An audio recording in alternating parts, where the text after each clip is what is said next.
बताने जा रहा हूँ सुभाषित। सुभाषित का अर्थ होता है अच्छी बात, अच्छी बोली, जिससे कि लोगों का मन जो है वो प्रसन्न हो। तो इसको देख लेते हैं। सु प्लस भाषित। सु मीन्स होता है सुंदर और भाषित मीन्स बोली, वचन। यानी कि जब हम सुंदर वचन बोलेंगे तो जितने भी हैं वो प्रसन्न रहेंगे, खुश रहेंगे। तो सुंदर वचन को बोलने के लिए सुभाषित शब्दों को बोलने के लिए हमारे पूर्वजों ने कुछ सुभाषितानी नाम से शब्दों का, वाक्यों का निर्माण किया है, जिसको कि हम अपने जीवन में ला करके और अपने जीवन को सुंदर बना सकते हैं। सुभाषितानी में महापुरुषों के अनुभवों को प्रकट किया गया है। सुभाषितानी में महापुरुषों के अपने अनुभवों को प्रकट किया गया है। और सुभाषित का अर्थ सुंदर वचन या बोली या कथन होता है। यह सु तथा भाषित दो शब्दों के योग से बनता है।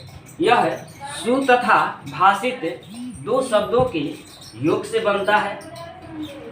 और सु का अर्थ सुंदर तथा भाषित का अर्थ बोलना या कहना होता है। मानव जीवन जो है वो अज्ञानता से परिपूर्ण है। मानव का जो जीवन है वो केवल अज्ञानता है।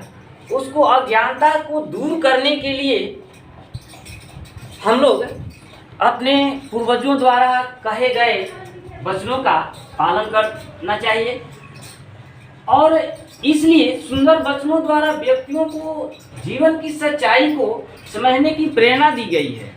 यानी कि उनसे जीवन को सच्चाई की प्रेरणा मिलती है। यह जीवन में पालन करने योग्य है। यह जो है अपने जीवन में पालन करने योग्य है। और इसके प्रयोग से भाषण, बातचीत या जो भी हम लोग लिखते हैं वो क्या होता है, सुंदर लगने लगता है। और इसके अनुसार हमें अपने से बड़ों का आदर सम्मान करना चाहिए और उनकी सेवा करनी चाहिए। कहा गया है मीठी वाणी बोलिए, मन का आपा खोए, औरन को शीतल करे, आपहु शीतल होए। तो फिर भी एक और कहा गया है, कोयल का सुर लेती है, कौवा का को देत। कोयल कुछ लेती नहीं है और कौवा कुछ देता नहीं है। तो इस प्रकार से हम अपने पाठ का पहला सूक्त या पहला श्लोक प्रारंभ करेंगे। अगला सुभाषितानी में जीवनोपयोगी, जीवन में उपयोग होने वाले विभिन्न ग्रंथों से लेकर के दिया गया है। यह श्लोक नीति जो है ये हमारे विद्वानों द्वारा, नीतिकारों द्वारा दिया गया है। इसमें दैनिक व्यवहार में किस तरह का हमें सदाचार करना चाहिए, किस तरह से बर्ताव करना चाहिए और सही आचरण कैसा होना चाहिए। पर तो देखेंगे क्या कह रहा है, विद्वत्वं च नृपत्वं च नैव तुल्यं कदाचन, स्वदेशे पूज्यते राजा, विद्वान सर्वत्र पूज्यते। इसको इस प्रकार से हम लोग पढ़ सकते हैं, विद्वत्वं च नृपत्वं च नैव तुल्यं कदाचन, स्वदेशे पूज्यते राजा, विद्वान सर्वत्र पूज्यते। एक बार फिर देख लेंगे, विद्वत्वं च नृपत्वं च नैव तुल्यं कदाचन, स्वदेशे पूज्यते राजा, विद्वान सर्वत्र पूज्यते। इसको यदि हम लोग इस प्रकार से अन्वय करें तो हो जाएगा, विद्वत्वं नृपत्वं च मध्ये कदाचन न एव तुल्यम अस्ति। क्या होगा, विद्वत्वं नृपत्वं च मध्ये कदाचन न एव तुल्यम अस्ति। यानी कि विद्वान और राजा के बीच कोई तुलना ही नहीं की जा सकती है, कोई तुलना ही नहीं है। कैसे तुलना नहीं है? यतः राजा स्वदेशे पूज्यते, जबकि राजा जो हैं वो अपने देश में पूजे जाते हैं, परंच लेकिन विद्वान सर्वत्र पूज्यते, विद्वान जो हैं वे सभी जगह पूजे जाते हैं। क्या होगा? राजा जो है वो अपने देश का ही मालिक है, वो अपने देश में ही पूजा जाता है, लेकिन विद्वान जो है वो सभी जगह पूजा जाता है। राजा क्या है? धनवान है, धन से अधिक है, और विद्या जो है वो कोई वस्तु गेठरी नहीं है और कि वो भारी होगा, इसको तो हम जहाँ चाहें वहाँ ले जा सकते हैं। यदि आपके पास 2 टन सोना रखे हैं तो आप धनी बन जाएंगे, लेकिन 2 टन सोना ले जाने में भी आपको परेशानी होगी। लेकिन विद्या एक ऐसी धन है जिसको कि हम कहीं भी आसानी से ले जा सकते हैं, इसमें कोई भार नहीं है। विद्या जो है वो बिना भार का है, इसमें कोई ये नहीं है कि कितना भी हम पढ़ लिख लें तो पूरा भेड़क हो गया, कपार भारी हो गया, बहुत अधिक बोझ हो गया, ऐसा इसमें कोई बात नहीं होता है। क्योंकि विद्या जो है वो सबसे हल्का वस्तु है, इसको कहीं हमको भार जैसा महसूस नहीं होगा, कहीं जाएंगे आसानी से मेरे साथ जाएगा। लेकिन धन जो है वो कहीं भी आप नहीं ले जा सकते हैं। धन की बंटवारा हो सकती है लेकिन विद्या की बंटवारा नहीं हो सकती है। धन कितना भी होगा तो उसको हम 1/2 1/5 कर लेंगे, लेकिन हम MA BA इंजीनियरिंग डॉक्टरी कर लिए तो ऐसा कोई आपका भाई नहीं होगा कि कहेगा कि तू इंजीनियर बन गया तो इसमें से आधा इंजीनियरिंग अब मुझे दे दो, आधा विद्या मुझे दे दो। भला ऐसा होगा? नहीं होगा। तो इसमें बताया गया है कि विद्वान जो हैं वो सर्वश्रेष्ठ हैं और विद्या की ही सभी जगह पूजा होती है। जिसके पास विद्या नहीं है वो मूर्ख है, जिसके पास धन नहीं है वो गरीब है। तो धन भी होना आवश्यक है, लेकिन धनी और विद्वान में यही अंतर है कि विद्या को कोई बांट नहीं सकता है, चोर चुरा नहीं सकता है, भाई ले नहीं सकता है, कोई छीन नहीं सकता है, लेकिन धन को कोई ले लेगा, भाई बांट लेगा, चोर चुरा लेगा। इस प्रकार से हम लोग इसको एक बार फिर देख लेते हैं। विद्वत्वं च नृपत्वं च नैव तुल्यं कदाचन, स्वदेशे पूज्यते राजा विद्वान सर्वत्र पूज्यते। कह रहा है कि अपने श्लोक को इस प्रकार से लिखेंगे कि प्रस्तुत श्लोक हमारी पाठ्य पुस्तिका जो है उसका नाम देंगे। इसके बाद लिखेंगे कि ये नीतिकार कह रहे हैं कि विद्वान और राजा में कभी तुलना नहीं की जा सकती है, क्योंकि धनी जो है, राजा जो है वो अपने देश में ही पूजा जाता है और विद्वान सभी जगह पूजा जाता है। विद्या की ही सभी जगह पूजा होती है। तो इस प्रकार से अब हम लोग दूसरे माध्यम से कहना चाह रहे हैं कि मूर्खों को उपदेश देने से, उसको सही ज्ञान देने से उसका क्रोध जो है वो बढ़ जाता है। जितना सांप को दूध पिलाएंगे तो क्या होगा, उसका विष जो है वो बढ़ते जाएगा।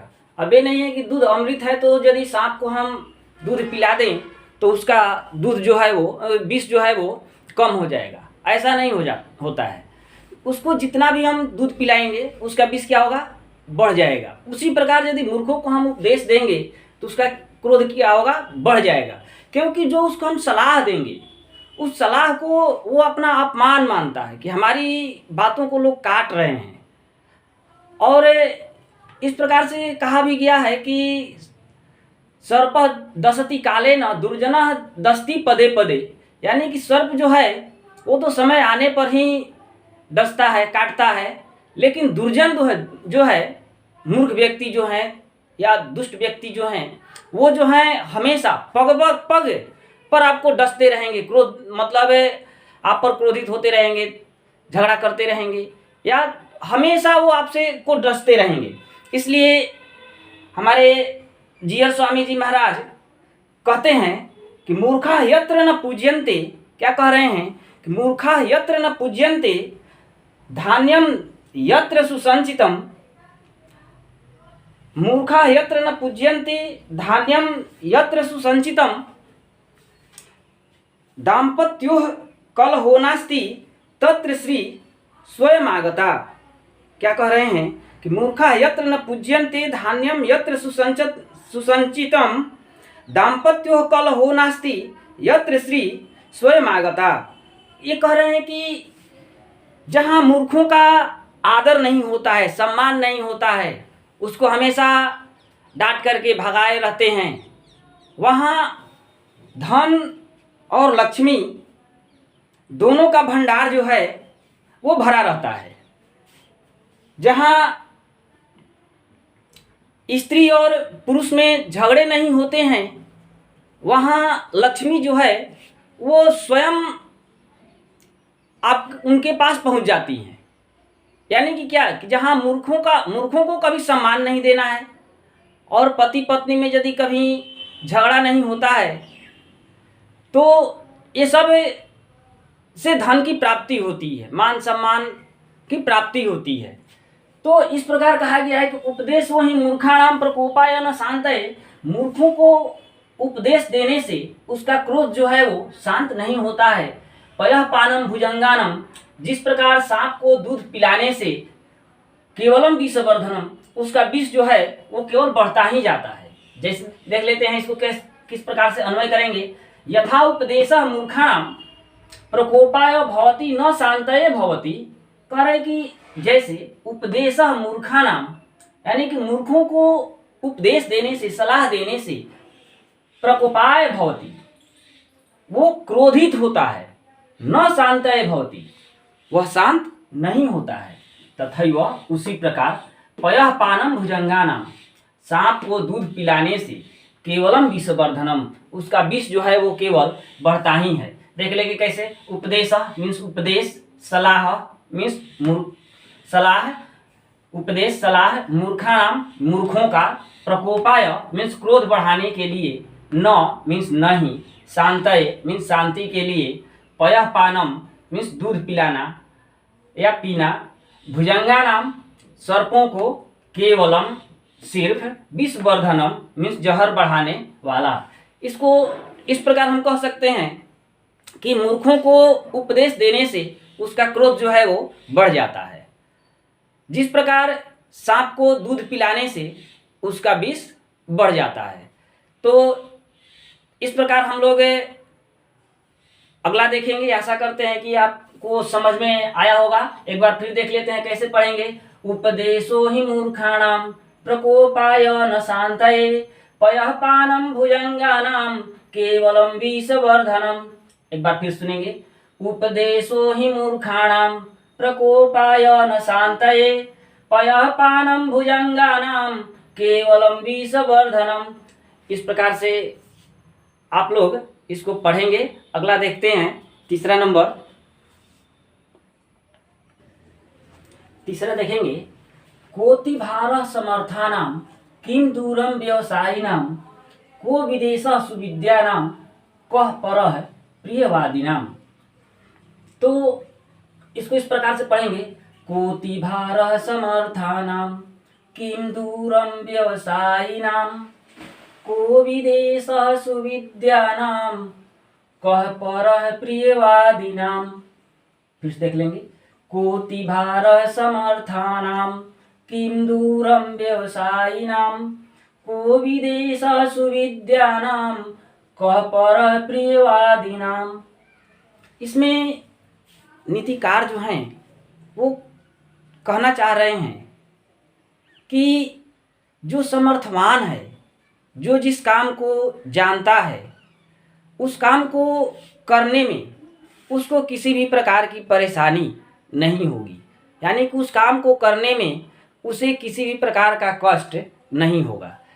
तो ये क्या कह रहे हैं, जैसे हम खेलना जानते हैं, लीडो खेलना जानते हैं।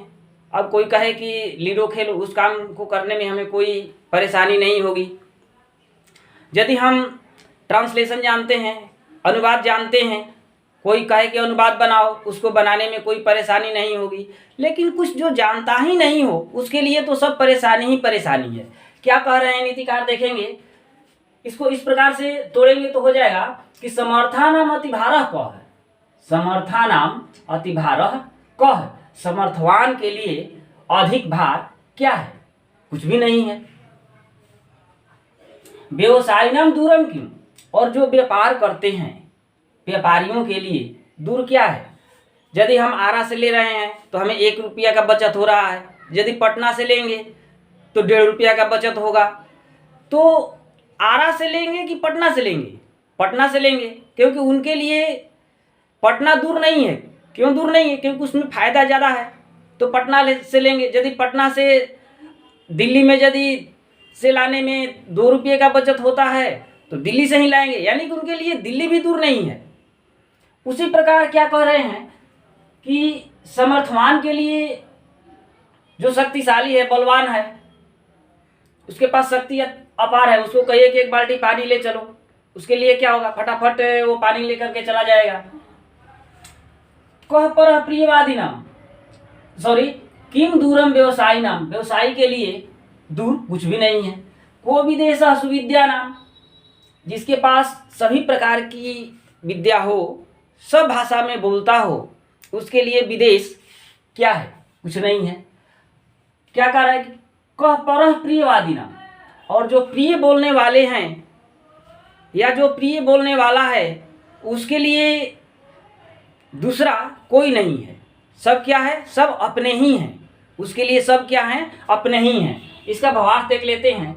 क है मीन्स कौन या क्या, अतिभारः मीन्स बहुत भार या बोझ, समर्थानाम शक्ति संपन्न, किम मीन्स क्या, दूरम मीन्स दूर, व्यवसायी नाम व्यापार करने वालों के लिए, सर्वे सविद्या नाम मीन्स विद्वानों के लिए, जिसके पास विद्या हो, विद्या से युक्त रहने वालों, या विदेश मीन्स दूसरा देश, पर मीन्स दूसरा, प्रियवादी नाम मीन्स प्रिय बोलने वालों के लिए। तो इसको हम लोग इस प्रकार कह सकते हैं कि शक्ति संपन्न जो है उसके पास जितना शक्ति है उसके अनुसार वो काम करेगा। एक समय की बात है कि 2-4 लोग मिल करके एक बहुत बड़ा पत्थर को हटा रहे थे। 4-5 लोग लगे थे, वो पत्थर जो था वो इधर से उधर नहीं हो रहा था। एक व्यक्ति आए, वो ज्ञानी सिंह नाम था उनका, और वो आए और अकेले ही उस पत्थर को उठाए और जहाँ रखना था वहाँ रख दिए। तो जिसके पास जितना शक्ति होगा उतना वो काम करेगा, उसके लिए कोई वो काम भारी नहीं है। लेकिन जो जानता ही नहीं, जिसके पास शक्ति नहीं है और वो उस काम को करे तो उसके लिए वो काम जो होगा वो मुश्किल होगा। कह रहा है कि सर्व विद्या नाम, जो उसके पास सब प्रकार का विद्या हो, हर एक भाषा को समझता हो। गुजराती समझते नहीं है, गुजरात में चले जाएंगे परेशानी होगी। यदि गुजराती जानते हैं, गुजरात में हैं, तो हमें कोई परेशानी नहीं है। तो कह रहा है कि एक बार फिर से देख लेंगे। कोटि भारः समर्थानाम किम दूरम व्यवसायी नाम, को विदेश सुविद्या नाम, कह परः प्रियवादी नाम। कह रहा है कि समर्थवान के लिए कोई भी वस्तु भार नहीं है और व्यवसायी के लिए कोई भी स्थान दूर नहीं है। जो सब विद्याओं को जानता है उसके लिए जो है वो कोई चीज जगह विदेश नहीं है, सब अपना ही है। और प्रिय बोलने वालों के लिए सभी अपने होते हैं। इसके बाद हम लोग अगला देखेंगे। इस श्लोक के माध्यम से नीतिकार जो हैं वो कहना चाह रहे हैं कि बुरी आदतों का त्याग करना ही असली दवा है। बुरी आदतों को त्याग करना ही असली दवा है। जैसे ही इसका प्रारंभ हम लोग करते हैं, बुरी आदतों को छोड़ने का, त्यागने का प्रारंभ करते हैं, उसी समय से दुख जो है वो मिटने लगता है। क्या कहते हैं इसमें कि सारी बुरी आदतों की असली औषधि उसका त्याग है। जब व्यक्ति इन आदतों का त्याग करना प्रारंभ करता है तो उसकी मानसिक पीड़ा घटने लगती है। अर्थात जैसे जैसे बुरी आदतों से दूर होता जाता है उसका मन हल्का होता जाता है। अतः नीतिकार का मानना है कि सारे दुखों का कारण किसी विषय में गहरी रुचि रखना है। व्यक्ति को जब रुचि की पूर्ति नहीं होती है तो वह उस वस्तु के लिए बेचैन हो जाता है और यही बेचैनी उसके दुखों का कारण हो जाता है। इसलिए इच्छाओं का त्याग कर देना चाहिए, क्योंकि व्यक्ति जब इन इच्छाओं का त्याग करने लगता है तो उसका मन जो है वो शांत रहता है।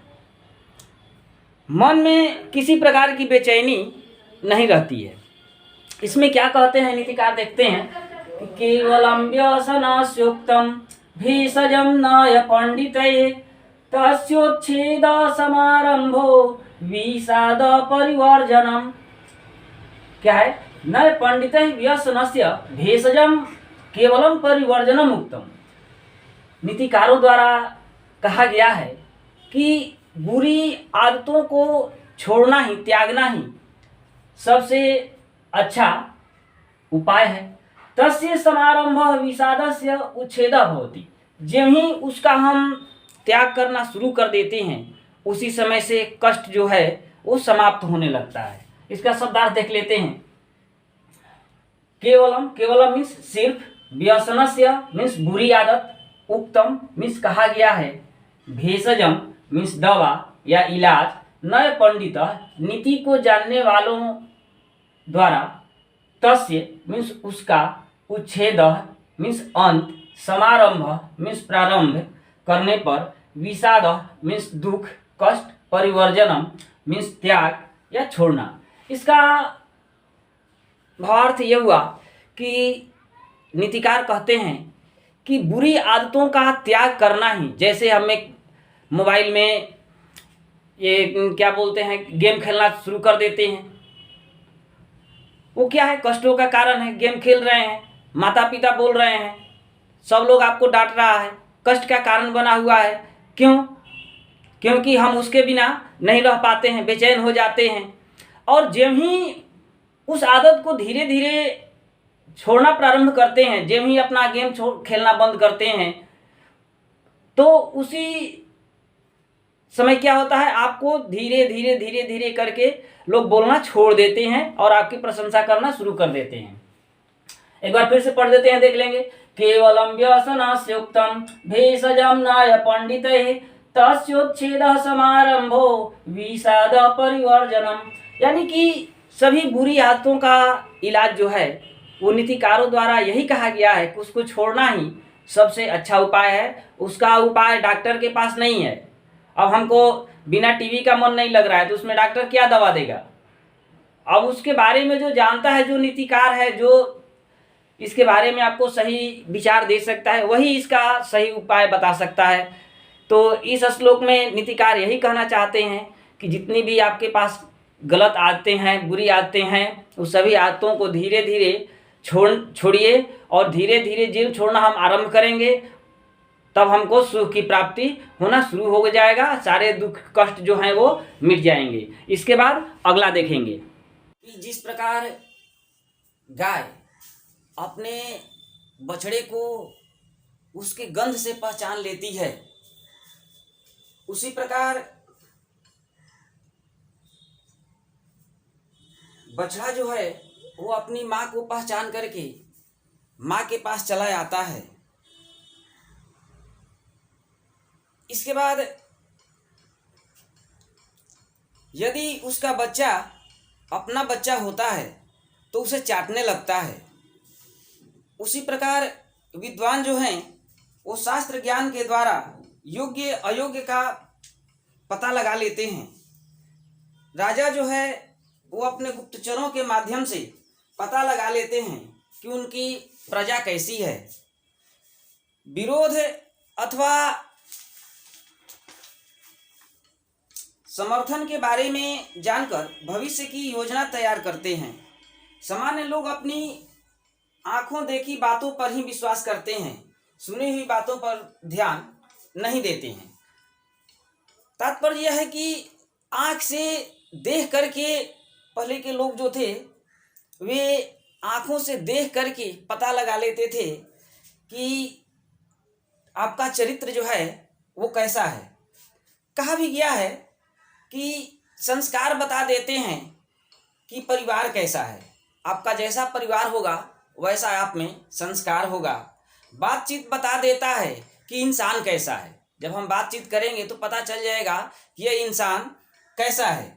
बहस बता देती है कि उसके पास ज्ञान कितना है। जब हम लोग बातचीत करते हैं तो उससे पता चल जाता है कि इसके पास ज्ञान कितना है। ठोकर बता देती है कि ध्यान कैसी है। जब ठोकर लगता है तब पता चलता है कि ध्यान उस पर नहीं था। और नज़रें बता देती है कि चरित्र कैसा था। नज़र जो है वो देखने के बाद पता चल जाता है कि आपका चरित्र जो है वो कैसा है। विनय बता देता है कि शिक्षा कैसी है और स्पर्श बता देती है कि नियत कैसी है। वाणी बता देती है मिठास कैसा है।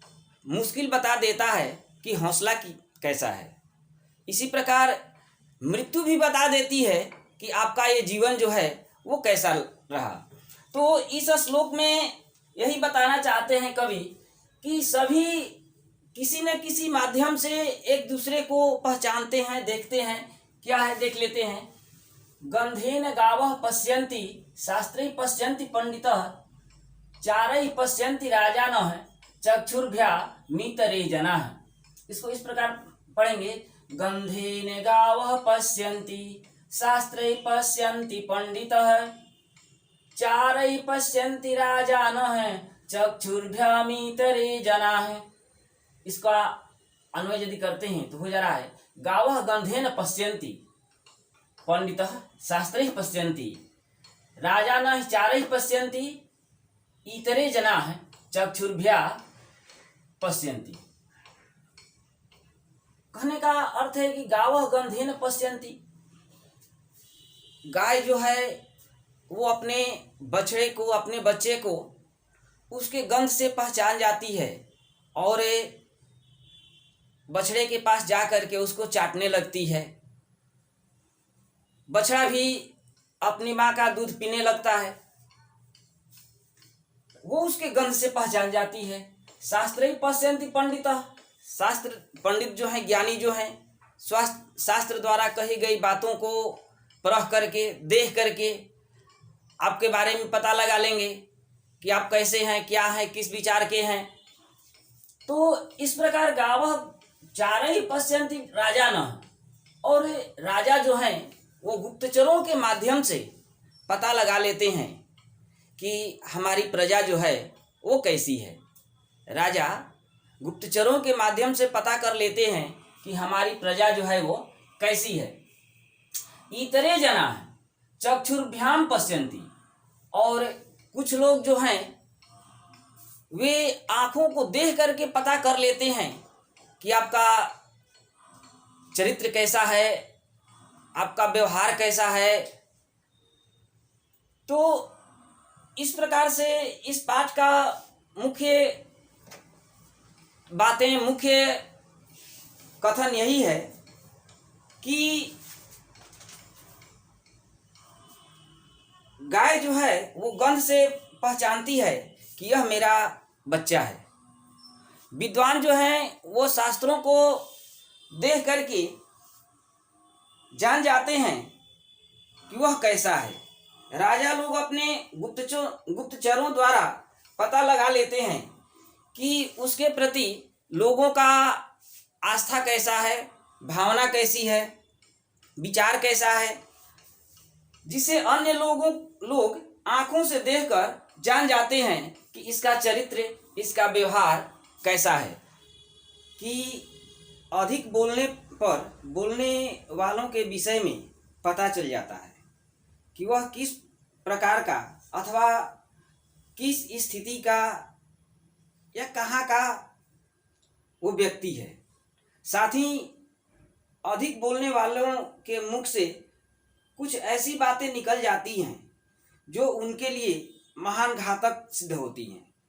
इसलिए नीतिकार ने चुप रहने की सलाह दी है, क्योंकि चुप रहने पर अपमानित होने का भय नहीं होता। मौन को सारे मनोरथों की पूर्ति का साधन कहा गया है कि हम जितना मौन रहेंगे उतना ही अच्छा होगा, क्योंकि कहा गया है मौनम सर्वार्थ साधनम, यानी कि मौन रह करके भी हम अपने सभी मनोरथों को पूर्ण कर सकते हैं। देखेंगे इस श्लोक में क्या दिया हुआ है। कह रहे हैं कि आत्मनो मुख दोषेण वध्यन्ते सुख सारिका है वकास्तत्र न वध्यन्ते मौनम सर्वार्थ साधनम।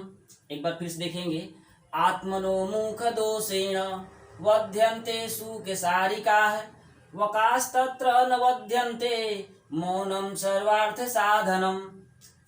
इसको यदि अन्वय करते हैं, देख लेते हैं। सुख सारिका आत्मनः मुख दोषेण वध्यन्ते, कह रहा है कि मैना और तोता अपने मुख के दोष के कारण, मैना और तोता के मुख में क्या दोष है कि वे अच्छी बातों को बोल पाते हैं, वे हमारे अनुकरण करते हैं, वे हमारी बातों को सुन करके उसी बातों को फिर बोल देते हैं।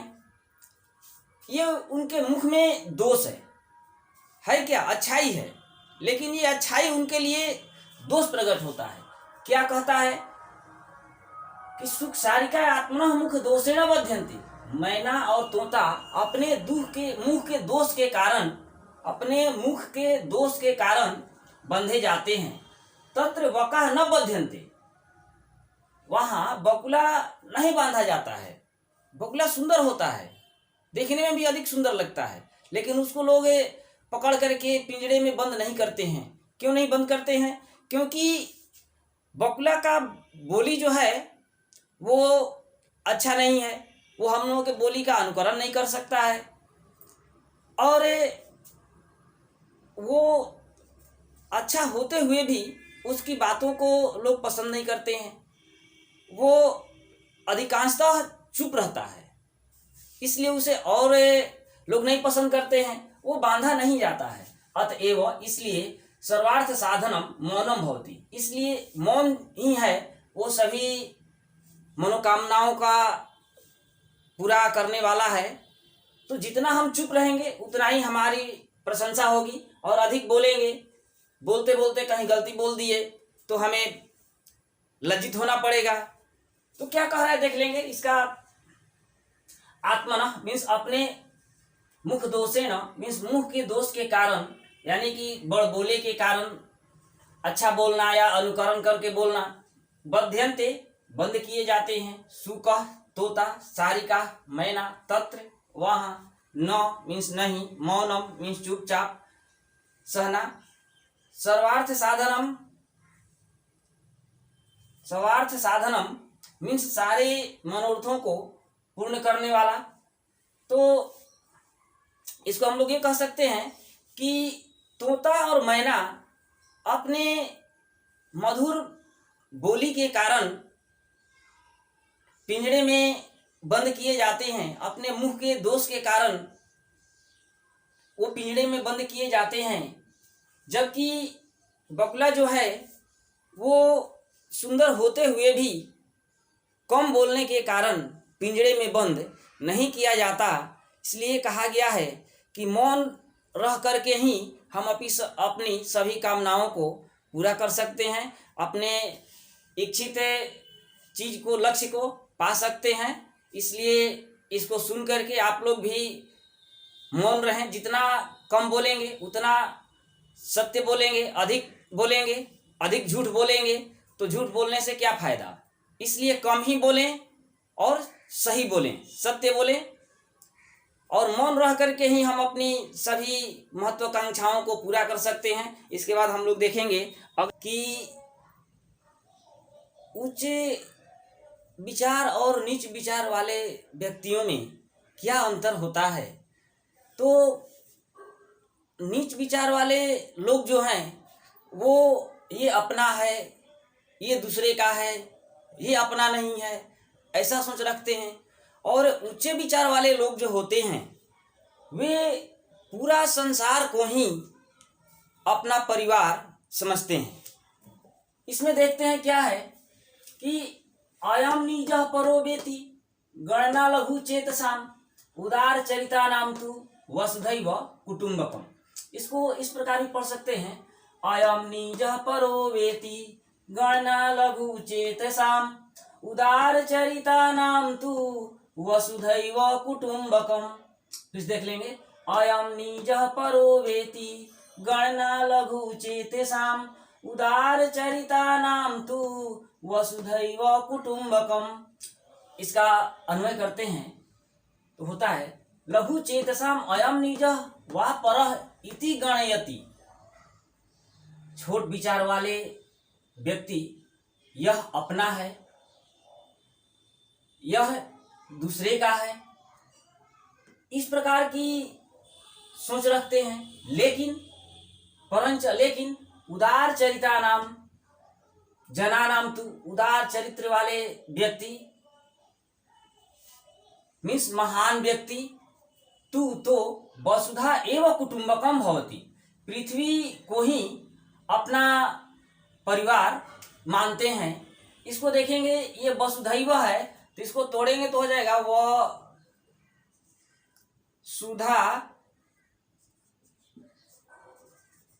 वसुधा प्लस एव हो जाएगा वसुधैव। तो पृथ्वी ही उनका परिवार है। तो इस माध्यम से भी कहना चाह रहे हैं कि यह अपना है, यह दूसरे का है। ऐसा विचार जो है वो नीच प्रवृत्ति वाले लोग करते हैं। उच्च प्रवृत्ति वाले लोग तो पूरा संसार को ही अपना परिवार समझते हैं, वसुधैव कुटुंबकम, कि यहाँ जो भी हैं वे सभी अपने हैं। ये मेरा भाई है, वो तुम्हारा भाई है, ये मेरा घर है, वो तुम्हारा घर है। ये सोच जो है वो नीच प्रवृत्ति वाले लोग ही रखते हैं। ऊंचे प्रवृत्ति वाले लोग तो संसार के जितने भी लोग हैं सबको अपना भाई बहन मानते हैं, कि संसार के सभी लोग उनके भाई बहन होते हैं। वे दूसरों को कष्ट को देख करके दुखी होते हैं और उनको कष्ट से निकालने का प्रयास करते हैं। इस प्रकार इसको हम लोग ये कह सकते हैं कि उच्च विचार वाले लोग पूरे संसार को ही अपना परिवार समझते हैं, लेकिन नीच विचार वाले लोग ये अपना है ये पराया है का भेदभाव करते हैं। नीतिकार का मानना है कि जब परिवार के सदस्यों में स्वार्थ प्रबल हो जाती है तब परिवार में लड़ाई झगड़े होने लगते हैं, फलतः परिवार टुकड़े टुकड़े हो जाता है।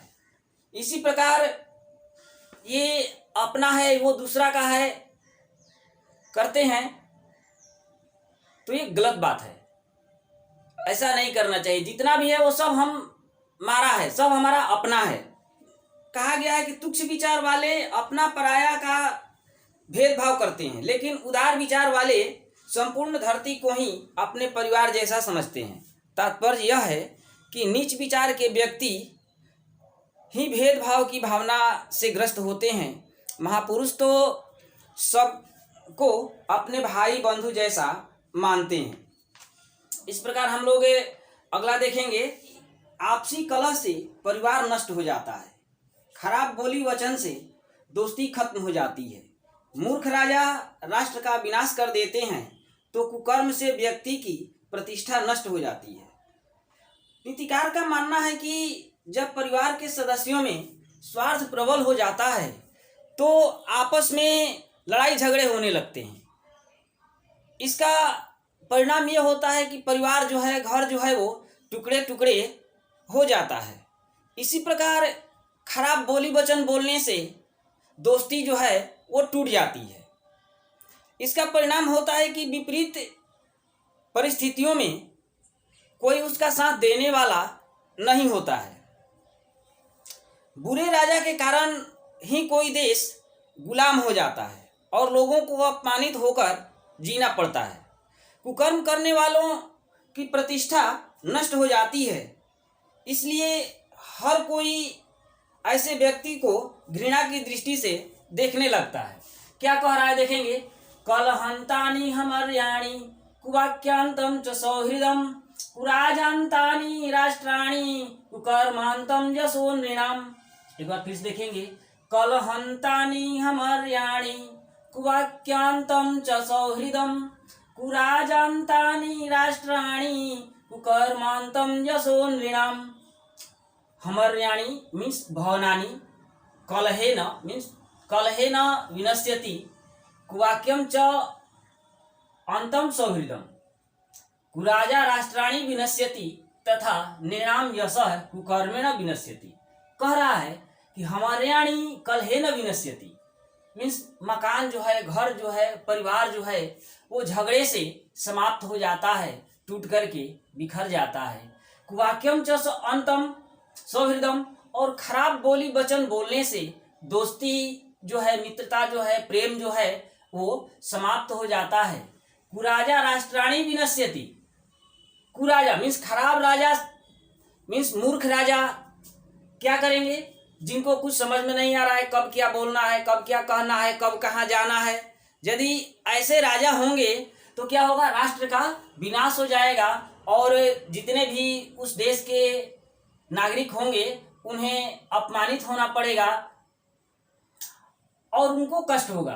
तथा नृणाम यशः कुकर्मेण विनश्यति, और मनुष्यों का यश कीर्ति जो है वो कुकर्म से, खराब कर्म करने से विनाश हो जाता है, समाप्त हो जाता है।